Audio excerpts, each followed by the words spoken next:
네, 우리 말씀 보겠습니다. 이사야서 58장 1절에서 12절 말씀을 보겠습니다.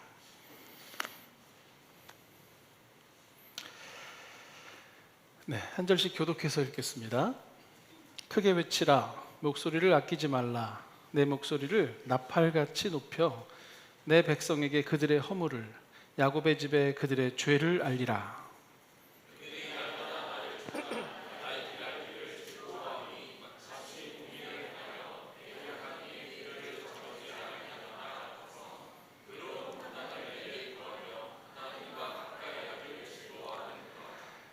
우리가 금식하되 어찌하여 주께서 보지 아니하시오며 우리가 마음을 괴롭게 하되 어찌하여 주께서 알아주지 아니하시나이까. 보라, 너희가 금식하는 날에 오락을 구하며 온갖 일을 시키는도다.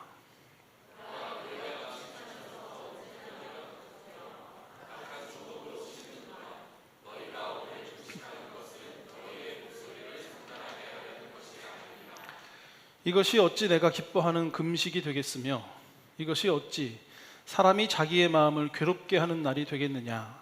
그의 머리를 갈대같이 숙이고 굵은 배와 재를 펴는 것을 어찌 금식이라 하겠으며 여호와께 연락될 날이라 하겠느냐.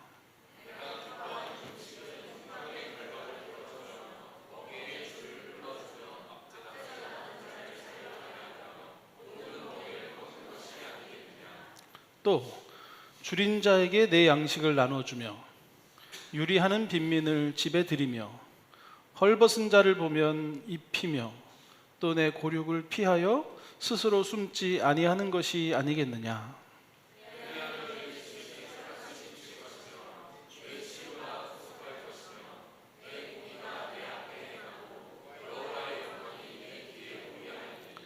내가 부를 때에는 나 여호와가 응답하겠고 내가 부르짖을 때에는 내가 여기 있다 하리라. 만일 내가 너희 중에서 멍에와 손가락질과 허망한 말을 제하여 버리고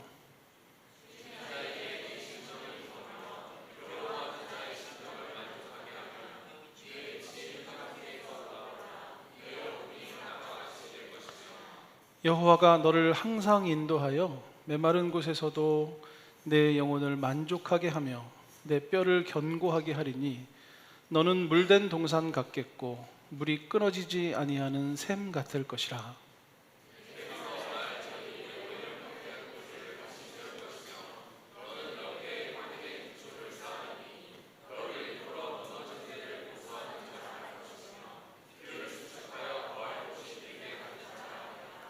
아멘.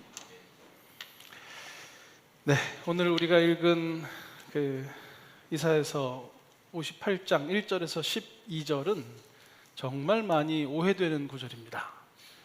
특별히 6절 유명하죠.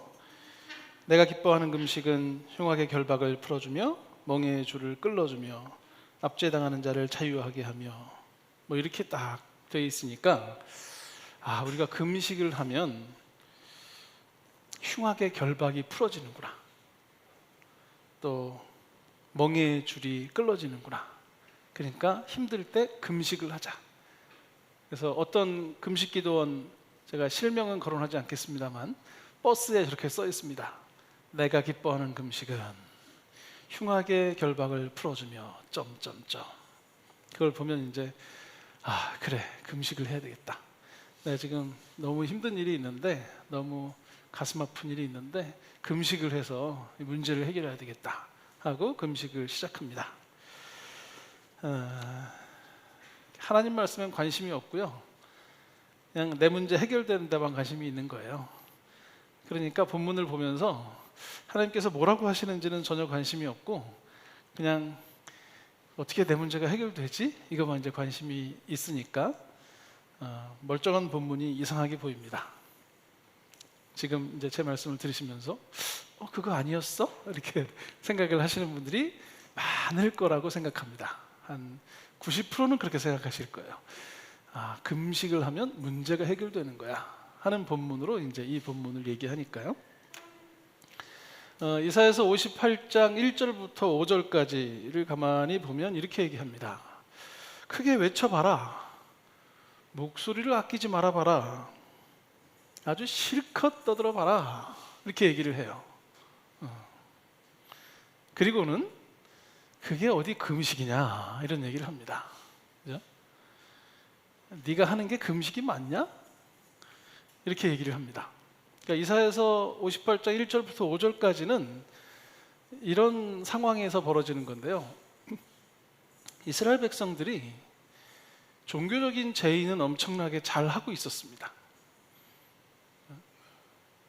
때가 되면 예배하고요. 그 당시엔 제사였겠죠.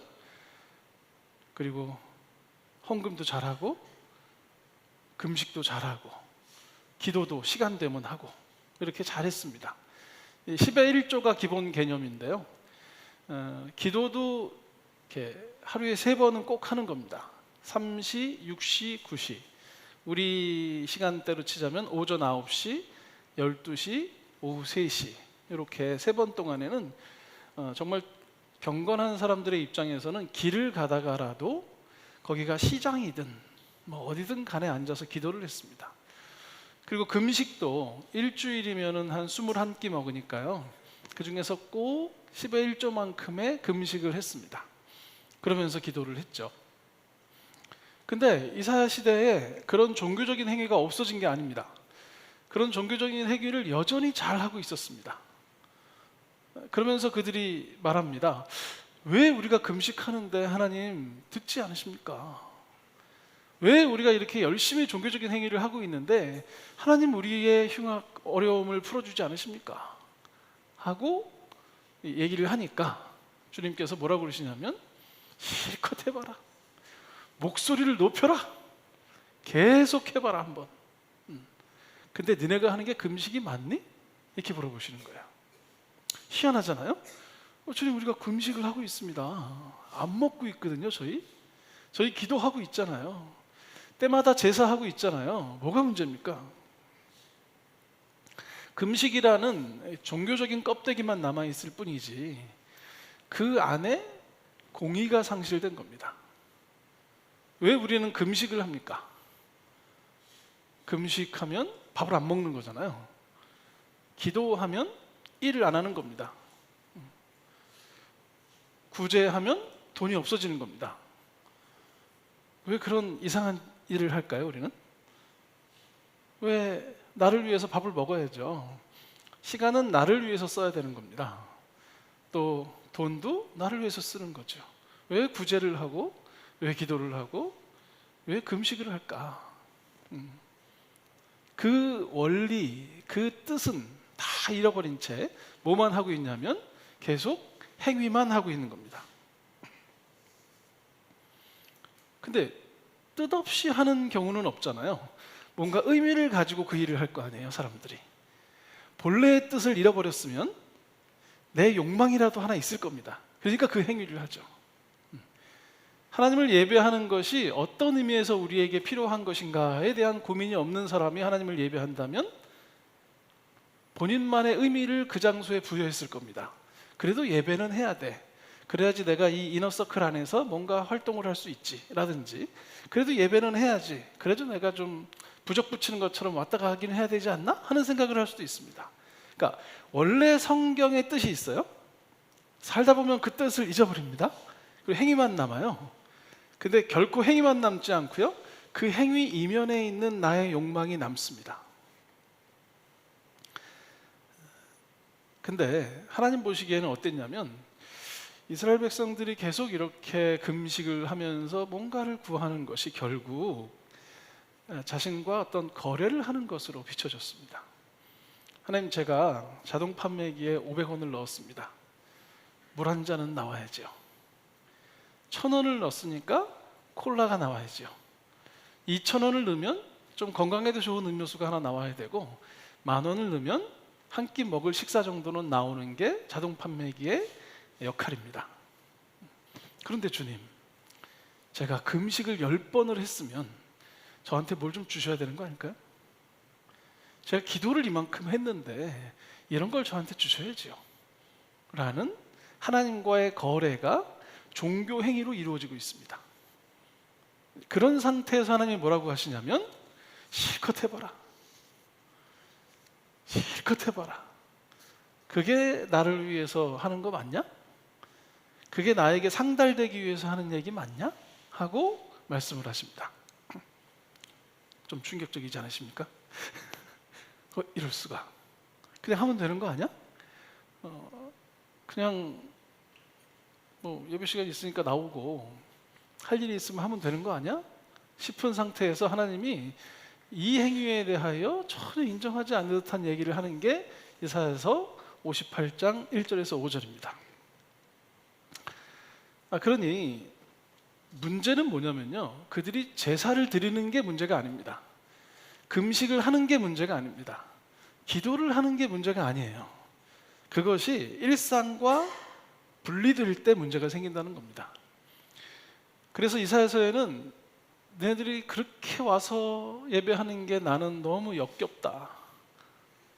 너희들 손에 피가 가득한데 그 가득한 피를 안고 와서 나한테 예배하는 게 난 너무 역겹다. 이렇게 말씀을 하실 정도로 하나님이 아주 이 제사에 질려버리십니다.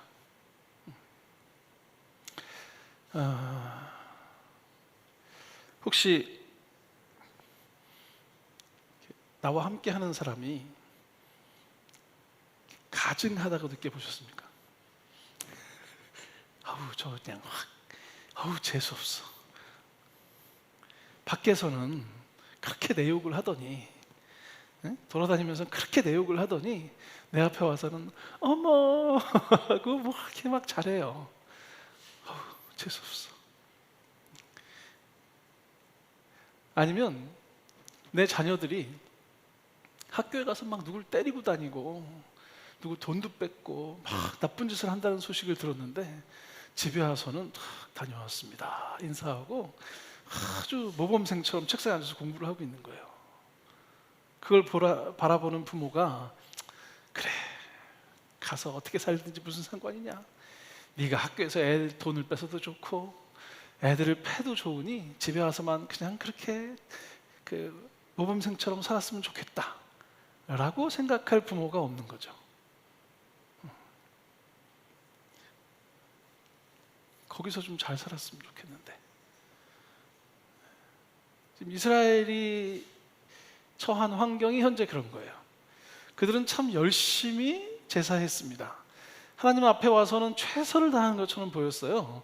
그런데 그들의 일상은 그 종교와는 완전히 깨어져 버린 상태였습니다. 어떻게 하면 내 옆에 있는 사람을 이용해 먹을 수 있을까? 내가 고용한 사람에게 어떻게 하면 돈을 덜 줄 수가 있을까?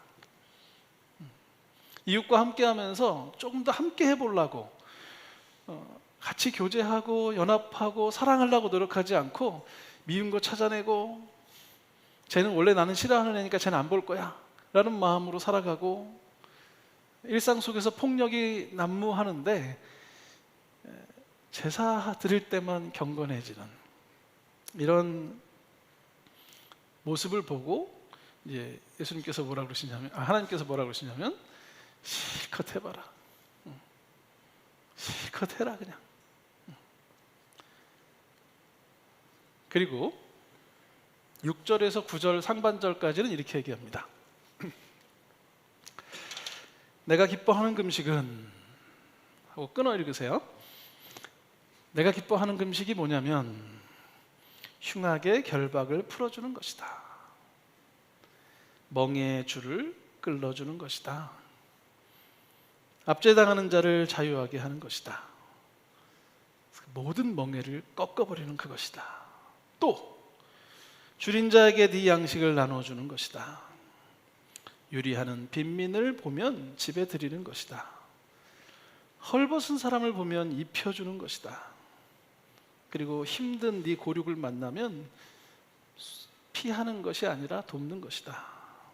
그러면 8절에 내 빛이 새벽같이 빛날 것이다.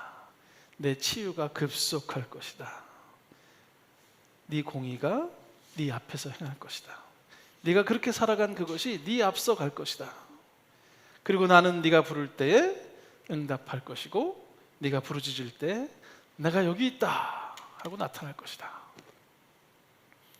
그러니까 하나님이 기뻐하는 금식은 밥 굶는 게 아니라 이런 거래요. 흉악의 결박을 풀어주는 거. 어려운 사람을 만나면 도울 수 있고, 함께 힘들어하고 계속해서 어떤 도움을 줄 수 있는 그것이 하나님이 기뻐하시는 금식이다라고 얘기를 합니다. 그러니 하나님께서 우리에게 원하시는 것은요, 일단 기본적으로 행동의 뼈대가 변하는 겁니다. 앉아서 밥을 굶는 게 진짜 금식이 아니고, 진짜 금식은 그렇게 우리가 밥을 굶는 이유는 나를 비워내고 누군가와 함께 하기 위해서 하는 거잖아요. 우리가 금식함으로 10,000원을 아꼈으면 그 10,000원으로 누군가를 도울 수 있는 마음인 거죠. 진짜 금식은 이런 거다라고 가르쳐 주세요. 지금 혹시 너무 충격이 되는 건 아니죠? 진짜 금식을 해야 되는데요. 근데 하나님은 그 표면에 올라온 행동뿐만 아니라 그 내면의 변화까지를 원하십니다. 그래서 이제 9절 하반절부터는 주로 마음에 대한 얘기를 하세요. 만일 내가 너희 중에서 멍에와 손가락질과 험악한 말을 제하여 버리고, 그렇죠? 우리 안에 있는 그 멍에, 남들 손가락질하는 거, 쓸데없는 말 해가지고 사람들 괴롭히는 거, 이런 것들 좀 제하여 버리고, 10절 줄인 자에게 내 심정을 동하여 괴로워하는 자는, 일단 줄인 자에게 내 심정을 동하며, 힘든 사람이 있으면 같이 공감하고 아파하는 겁니다. 괴로워하는 자의 심정을 만족하게 해주면, 그렇죠? 충분히 듣고 정말 속상하구나, 힘들구나, 그래서 그 사람의 마음을 만족하게 해주고, 이러면 내 빛이 흑암 중에서 떠올라서 내 어둠이 낮과 같이 될 것이다. 여호와가 너를 항상 인도하여 메마른 곳에서도 내 영혼을 만족하게 할 것이다. 네 뼈를 견고하게 할 것이다 하고 약속을 주시는 겁니다. 그러니 이 두 번째 우리에게 주어지는 건 뭐냐면, 누군가를 손가락질하는 삶이 아니라 그들과 함께하는, 함께 아파하는 삶을 살라는 거죠. 그러니까 이 두 가지가 동시에 이루어지는 거예요. 어떤 상태냐면, 한편으로는 우리의 행동이 변해야 됩니다. 앉아서 밥 굶고 있다고 금식이 아니다. 진짜 줄인 자를 먹이는 것, 갈 곳이 없는 자를 내 집으로 들이는 것, 힘든 사람을 보면 피하지 않는 것, 이런 행동의 변화가 있어야 되는데, 이 행동의 변화만으로는 부족해요. 동시에 우리의 태도의 변화가 함께 해야 됩니다. 힘든 사람을 만나면 함께 아파할 수 있는 마음, 경청하고 공감하고 함께 그 아픔에 대하여 슬퍼할 수 있는 그런 마음, 기뻐하는 자들과 함께 기뻐하고 우는 자들과 함께 우는 그것, 이 태도와 행동이 동시에 이루어질 때 진정한 변화가 이루어질 수 있고, 이게 하나님이 기뻐하시는 금식이다 라고 이제 이사야서 58장이 얘기를 하고 있는 겁니다. 여기까지는 나눔위원회하고 같이 안 했어요. 거긴 예배가 아니라서 말씀을 함께 나누기보다는 이제 원리만 나눴었는데요. 성경은 우리에게 진정한 삶이 무엇인지를 이렇게 가르칩니다. 여기 모여 앉아서 예배하는 것 잘하는 거예요. 그래야지 우리가 이제 시작을 할 수 있잖아요. 그런데 이것만이 전부라고 생각하면 하나님 보시기엔 너무 슬프고 속상하고 화가 나는 거죠. 그보다 훨씬 더 나아가야 할 우리인데, 그러니까 나눔이라는 것은요, 그냥 우리가 남는 거가 있으니까 뭐 이 정도는 우리가 누가 줄 수 있지 않아? 하는 정도, 그러니까 우리의 잉여를 누군가에게 이렇게 내보내는 게 아니다 하는 겁니다. 오히려 이 나눔은요, 우리의 정체성을 드러내는 자리입니다. 우리가 우리 자신만을 위해서 살고 있는지, 아니면 정말 하나님의 사람으로서 이 땅 가운데 하나님의 모습을 가지고 살아가려고 애쓰는지를 보는 것은 예배 행위로만은 안 되고요. 이 예배 행위 플러스 실제 우리의 삶에서의 이루어지는 나눔이 필요하다는 것을 성경은 계속해서 강조합니다. 현대 교회에서 소선지서 같은 구약의 선지서들이 잘 설교가 안 되는 편이에요. 선지서들을 하나하나씩 보면요, 이스라엘이 혼나는 건 제사가 부족해서가 아닙니다. 재물을 덜 드려서가 아닙니다. 똑바로 살지 않기 때문입니다. 하나님의 백성으로서 이 땅을 살아간다면 이 땅에 정의가 흘러야 되는데 그게 없다는 거예요.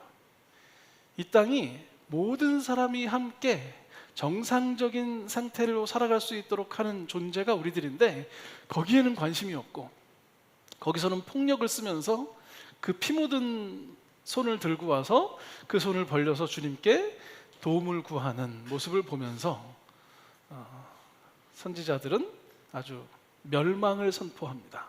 이스라엘이 멸망할 것이다. 유다가 멸망할 것이다. 그리고 역사적으로 그런 일이 벌어지죠. 나눔은요, 우리의 존재를 증명하는 시간입니다. 그래서 이건 꼭 돈 많은 사람들이 하지는 않아요. 그냥 그런 사람이 해요. 돈 많은 사람이 크게 하기도 합니다. 기업이나 대단한 우리가 유명한 빌 게이츠라든지 이런 사람들이 열심히 구제를 합니다. 감사하죠. 그렇게 열심히 해주시니까. 또 우리나라에도 그런 분들이 많았으면 좋겠습니다. 그런데 그 이면에는 또 다른 이유들도 많이 있잖아요. 그렇죠? 기업의 이미지를 제고하거나 또 세금 문제를 조금 해결하기 위한 수단일 수도 있고요. 여러 가지 방식으로 사람들은 나눔을 하기도 합니다. 그러니 꼭 부자만 하는 일이 아니라 하나님의 사람이라면 하는 일이 이제 나눔인 겁니다. 그 첫 번째가 이제 신학적인 가치인데요. 이 나눔이 가지고 있는 첫 번째 중요한 일은 신학적으로 이것이 당위적으로 분명하다는 겁니다. 이거 해야 된다 하는 사실을 우리가 받아들이는 겁니다. 왜냐하면 성경은 우리에게 우리가 가진 소유가 단지 우리의 것이 아니다 라고 얘기를 합니다. 하나님 나라 백성은 뭘 했다고 얘기를 하냐면 성경은 소유권을 이전했다 이렇게 얘기를 해요. 가지고는 있어요. 내게 있는 집 가지고 있고요, 차 가지고 있고요, 돈도 가지고 있습니다. 근데 이것은 단지 내 것은 아니다. 내 것임과 동시에 누구의 것이냐면 이건 주님의 것이다. 그래서 그것을 맡아서 활용하는 청지기로서 살아가는 거죠, 우리가. 그러면 주님의 소유를 맡아서 활용하는 청지기라면 그 청지기적 임무를 어떻게 하면 잘 수행할 수 있냐면 주님께서 원하시는 데다가 쓰는 거예요. 자, 주님께서는 우리 자신에게 돈을 쓰기를 원하실까요? 안 원하실까요? 원하시죠. 그죠? 우리가 맛있는 밥을 먹기를 원하실까요? 개밥처럼 맨날 먹기를 원하실까요? 맛있는 밥을 먹기를 원하실 겁니다. 주님께서는 제가 이렇게 양복을 입는 걸 원하실까요? 아니면 그지처럼 올라와 있는 걸 원하실까요? 주님께서 그 돈을 우리가 쓰는 것을 기뻐하십니다.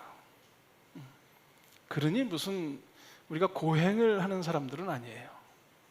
그러나 우리만 위해서 쓰기를 원하시지는 않는 거죠. 그래서 각자의 분량대로 나눔의 크기를 정해 놓는 겁니다.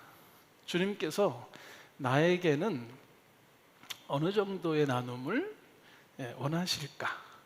내가 가진 것이 어차피 다 내 것이 아닌데 이거 다 주님의 은혜로 내가 갖고 있는 것인데 이거 얼마나 내가 나눌까 하는 것을 각각 정하는 거죠. 내가 가진 것이 다 내 것이 아닌데 하면 약간 비유가 상하시는 분들이 계실 거예요. 야, 이씨, 내가 이거 버느라고 얼마나 고생을 했는데 가서 싫은 소리 들어가며 남한테 굽신거려 가며 내가 얼마나 어렵게 번 돈인데 이게 내 게 아니라고?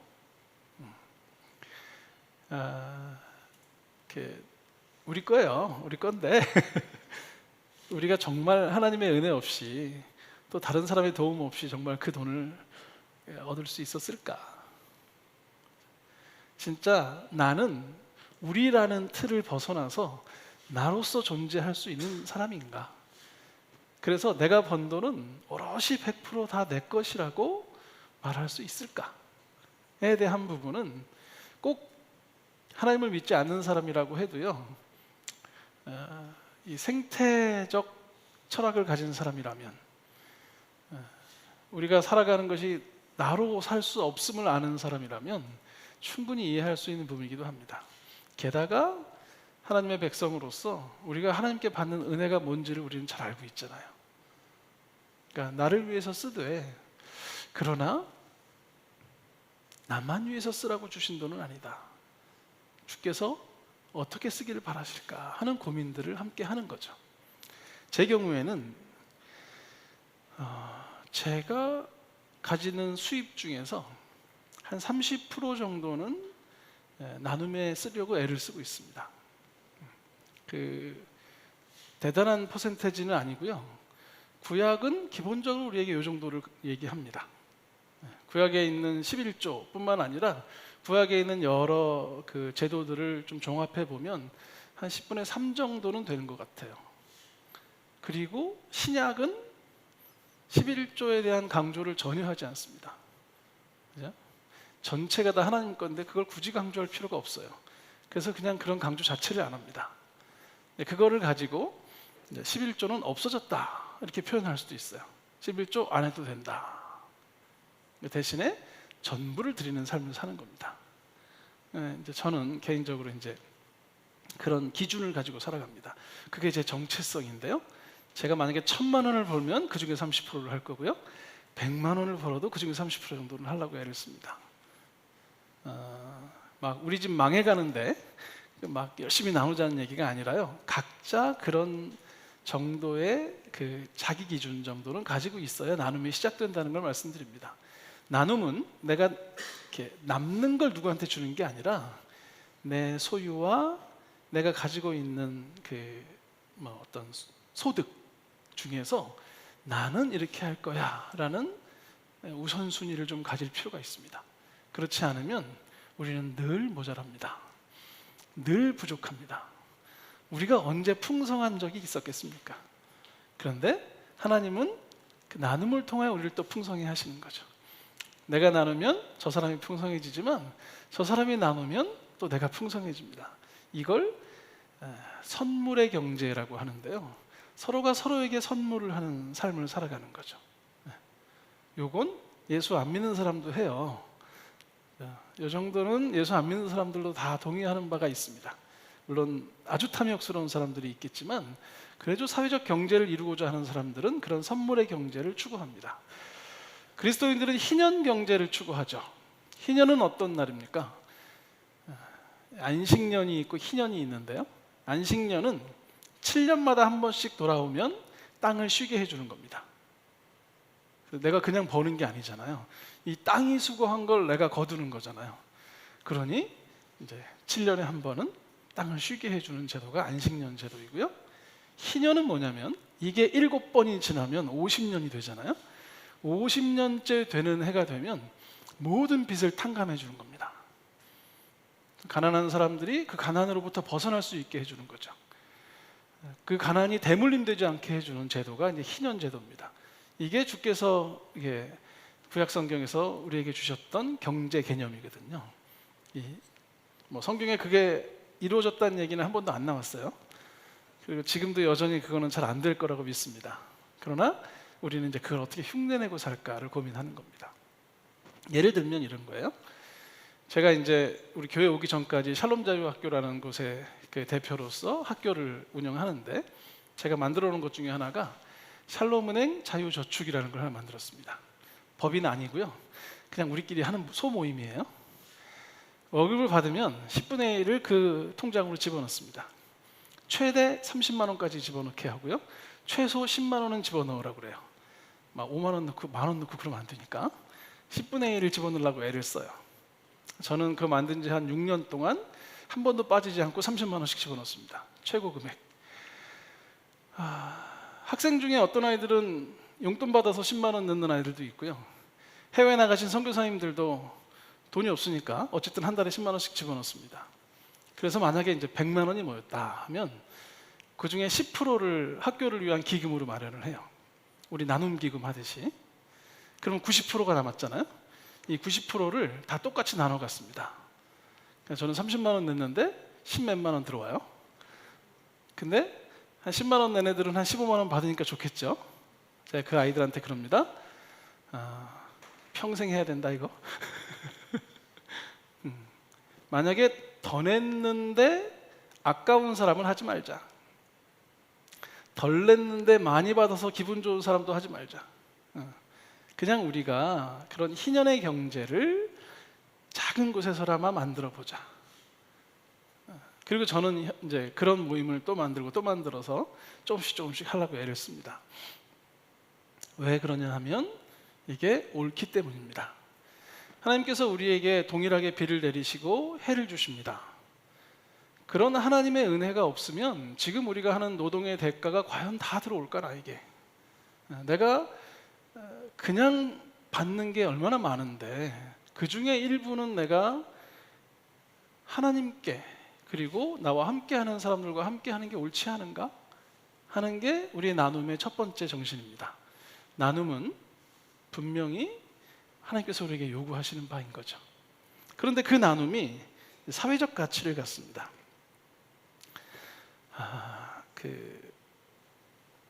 우리 교회가 지금 이 일들을 막 하고 있는 거예요. 용인 사회복지관에 뭘 싸가지고 갖다가 줘요. 그거 갖다 준다고 그 사람들이 부자가 되는 건 아니잖아요. 그 박스를 받았을 때 갑자기 그 사람들이 막 떼부자가 돼가지고 문제가 다 해결되는 건 아닙니다. 하지만 어려운 가정에서 그 박스 하나를 받으면서 그래도 우리가 버려지지 않았구나. 누군가 우리를 기억하고 있구나. 우리와 함께 하고 있구나. 우리 편이 있구나.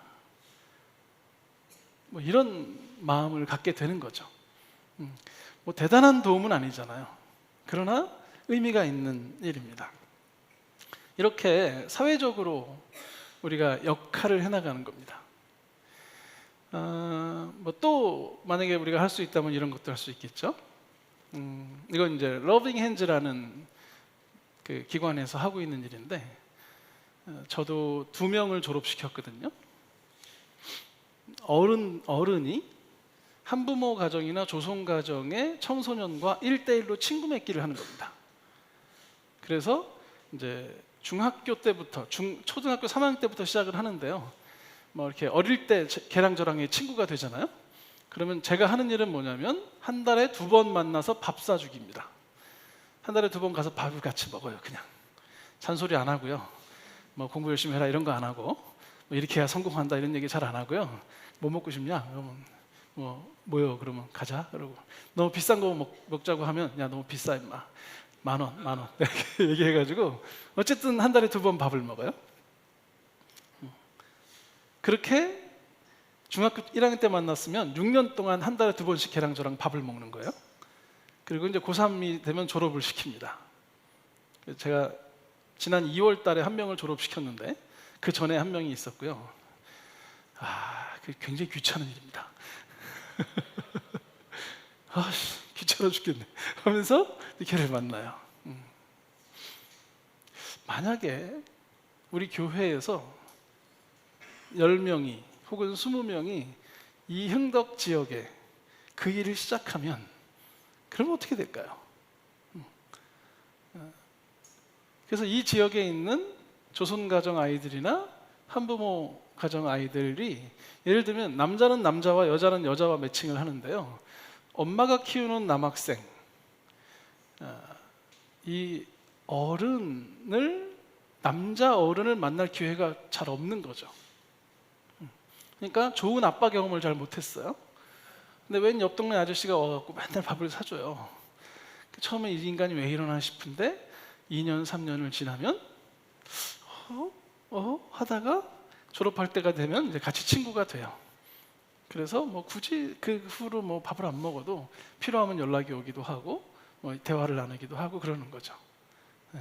개인이 그 일을 할 때와 교회가 그 일을 할 때는 상당히 다른 가치가 부여될 것이고 상당히 다른 영향력이 부여될 겁니다.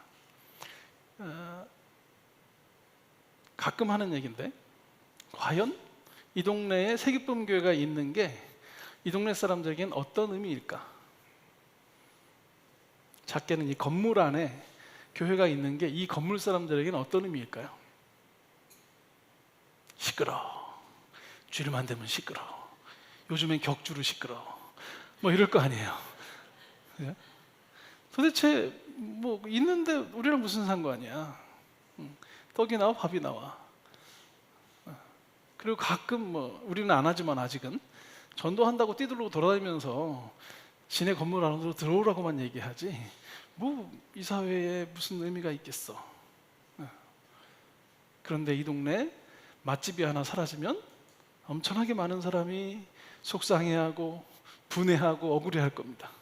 그렇게 맛집이 어떻게 사라질 수가 있어. 이 동네 다이소가 하나 사라지면 어떻게 될까요?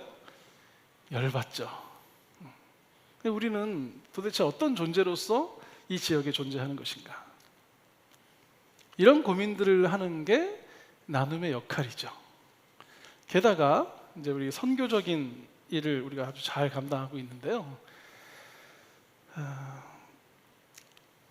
선교를 하다 보면 이제 이런 이야기들을 듣게 됩니다.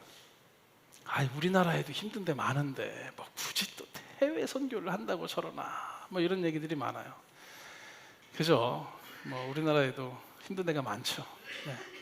그거 하나하나 채우는 것도 참 귀한 일입니다. 그 일도 해야죠.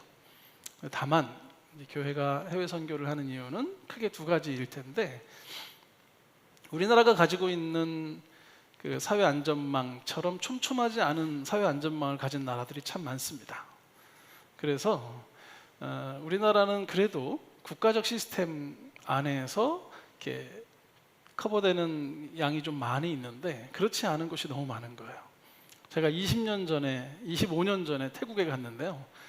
산족들이 사는 마을을 돌아다녔는데 산에 올라가니까 산 전체가 양귀비가 쫙 심겨져 있어요. 대마가. 그 대마를 이제 남성들은 주로 대마를 하고 쉬시더라고요. 그리고 아내들을 패더라고요. 여성들은 주로 밭에 나가서 일을 많이 하고 뭐 그러는 걸 제가 봤습니다. 그래서 야, 이 심각하구나. 왜 이렇게 이런 사태가 벌어지지? 하고 이제 선교사님이 소개를 해주시는데, 이 산에 사는 아이들 중에 80% 이상은 주민등록이 되어 있지 않대요.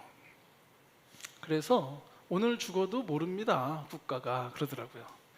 오늘 죽어도 모르는 애들에게 어떤 사회복지가 이렇게 제공될 수 있겠습니까? 학교도 못 가고요. 주민등록이 없으니까. 물론 학교도 없고. 제가 25년 전에 이걸 보고요. 깜짝 놀랐습니다. 세상에 이럴 수가 있나. 작년에 가보니까 많이 좋아졌어요. 다 핸드폰 들고 있고, 산 꼭대기 올라가니까 카페도 있고, 세상이 많이 변하긴 했구나 싶었습니다. 여전히 학교는 없더라고요. 근데 이제 우리가 그 작년에 다녀온 태국 선교지가 그 산족 사람들이, 산족에 있는 아이들이 초등학교까지는 있는데 중고등학교는 산에는 없으니까 얘들을 이제 밑에 있는 도시로, 소도시로 불러내리는 작업을 하는 곳이었습니다. 불러내려서 이 아이들이 학교를 다닐 수 있도록 이제 숙소를 제공하는 거죠. 귀한 사역이잖아요. 야, 참 좋다. 한데 돈을 그렇게 많이 못 받더라고요. 1년에 우리나라 돈으로 한 30만 원 안쪽으로 받더라고요. 근데 얘들 새끼를 먹여야 될 거 아닙니까? 그리고 재워야 되고. 그러니까 이제 그런 곳을 좀 지원해서 아이들이 먹고 자면서 학교를 다닐 수 있도록 돕는 역할, 이런 역할은 또 우리가 하면 좋지 않을까 싶어서 이제 우리가 작년에 거길 다녀왔고 올해도 또 갑니다. 그러다가 또 요셉이가 이렇게 딱 왔잖아요. 그죠? 그 요셉이하고 펄이하고 2명 왔었는데, 펄이는 좀 그 올 때 마음가짐이 좀 관광 마음가짐으로 왔는데 그게 좀 안 돼서 아쉬워하다가 힘들어하다가 제가 너무 힘들어하길래 행동은 초청해서 함께 한 거예요. 근데 공감하는 마음이 없으면 그게 폭력입니다. 그래서 야, 너 많이 힘드냐? 그랬더니 많이 힘든데 잘 견뎌보겠다고. 그래서 견딜 일은 아니다. 너 일찍 가게 되면 내가 표 다시 사줄게, 가. 그랬더니 배시시 웃으면서 가겠다고 그러더라고요. 선교사님이 니네가 여기서 똑바로 안 하면 내년에 못 온다고 잘하라고 막 그랬대요. 그래서 아니야, 잘할 필요 없어, 가고 싶으면 가라. 그래갖고 이제 한 2주간 한 열흘 정도 있다가 보냈습니다. 요셉이는 지금 이제 4주째 있고 오늘이 마지막 우리 함께 예배하는 날이고, 또 이제 이번 주에 주중에 다시 태국으로 돌아가요. 한 달 넘게 있다가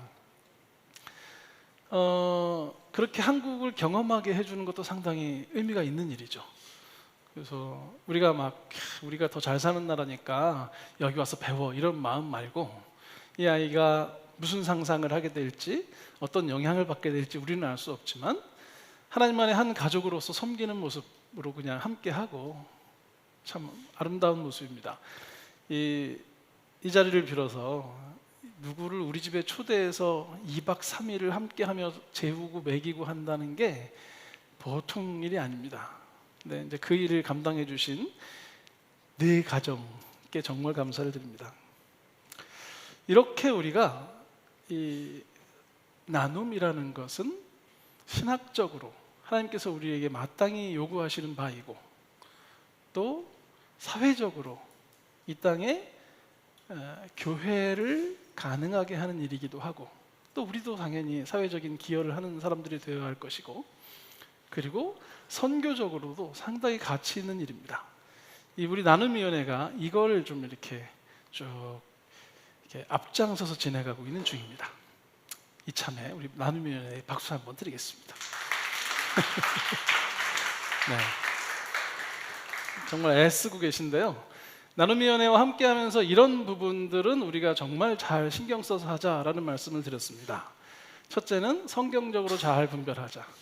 우리의 나눔이 그저 사회복지단체에서 하는 나눔과는 달라야 한다 하는 의미에서 우리가 성경 안에서 이 일을 어떻게 할 것인가에 대한 고민을 좀 많이 했으면 좋겠다.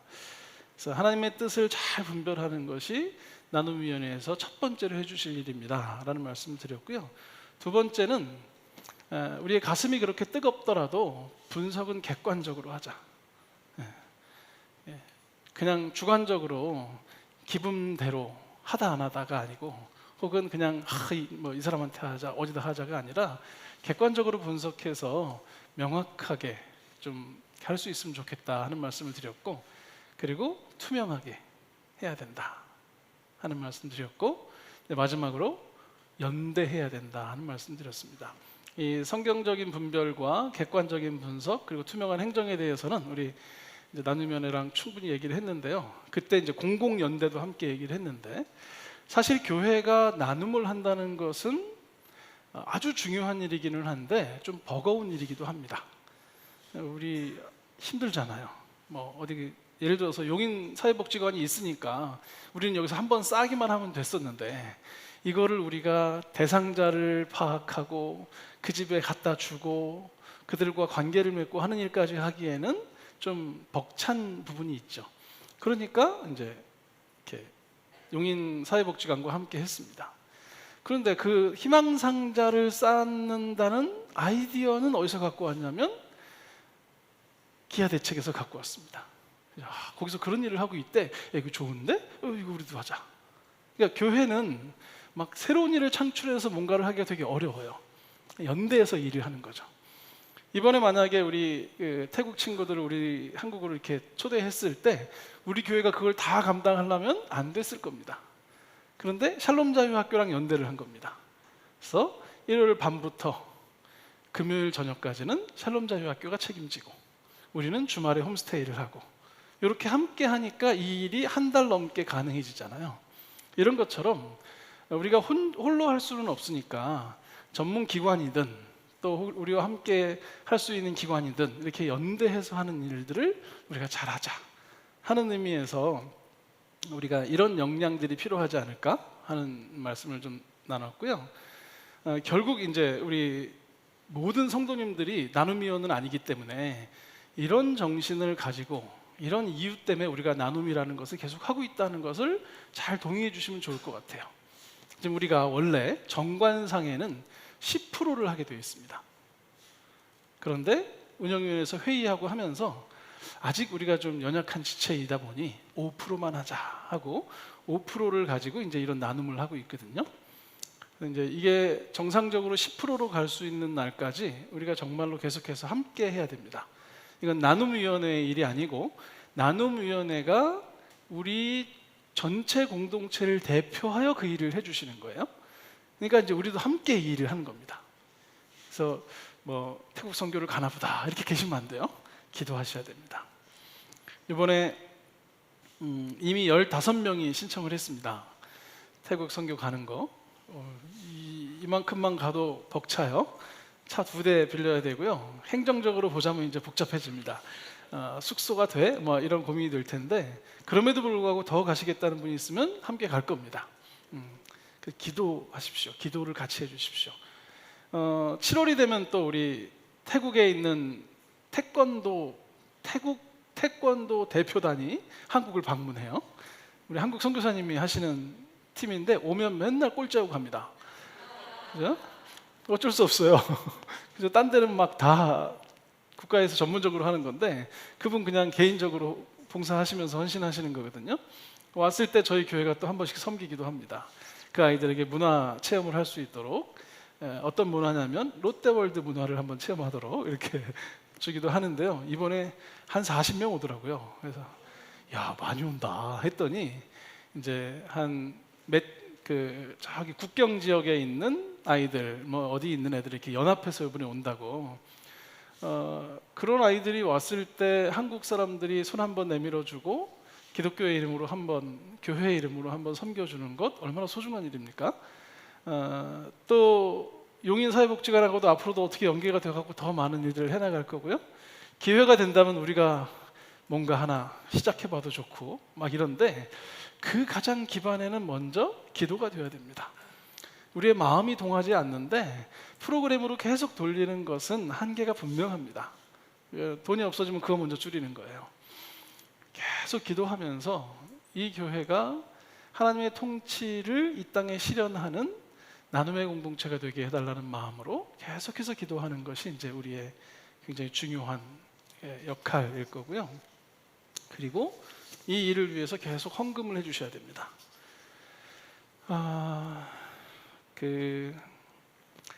헌금을 해서 내가 남보다 더 낫다는 걸 드러낼 마음은 우리가 다 빼내자고요.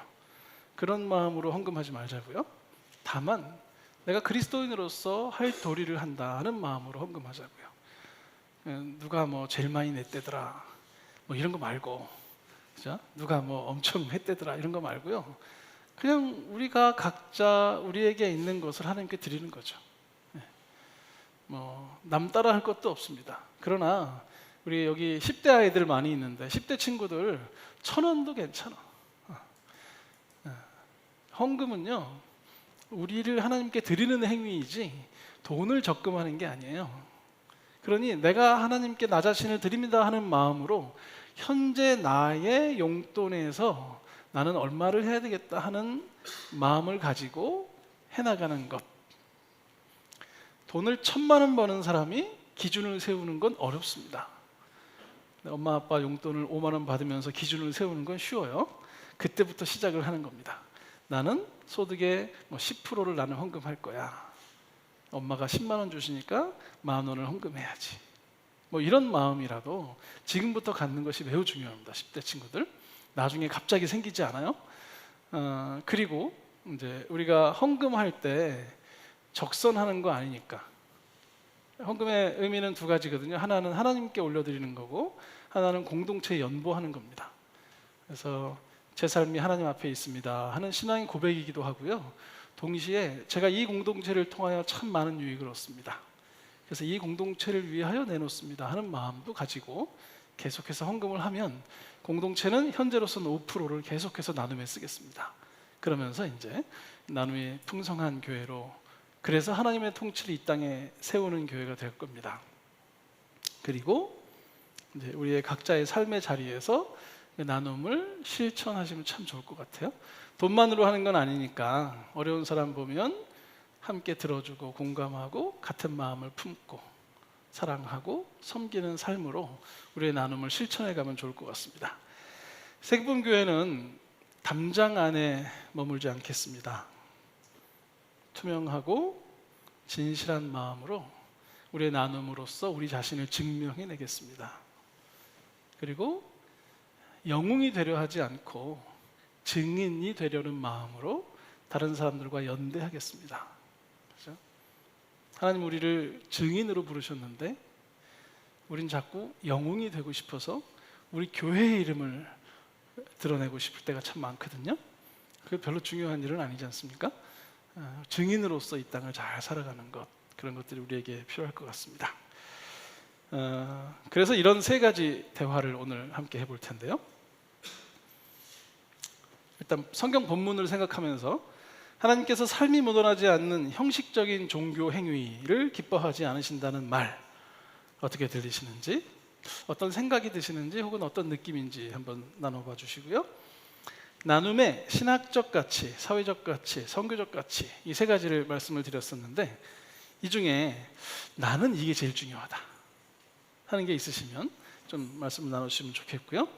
또 세기쁨교회 성도로서 하나님의 사랑을 나누기 위해서 내가 할 수 있는 거, 기도, 헌금, 일상 중에서 뭐 다 하겠지만 나는 좀 이걸 좀 해봐야 되겠다 하는 생각이 드시는 게 있으면 또 함께 나누시면 좋을 것 같습니다. 시간이 10분밖에 안 되니까 다 못 나누시더라도 뭐 한 문화씩만 나누셔도 괜찮을 것 같습니다. 네, 테이블별로 대화 진행하겠습니다.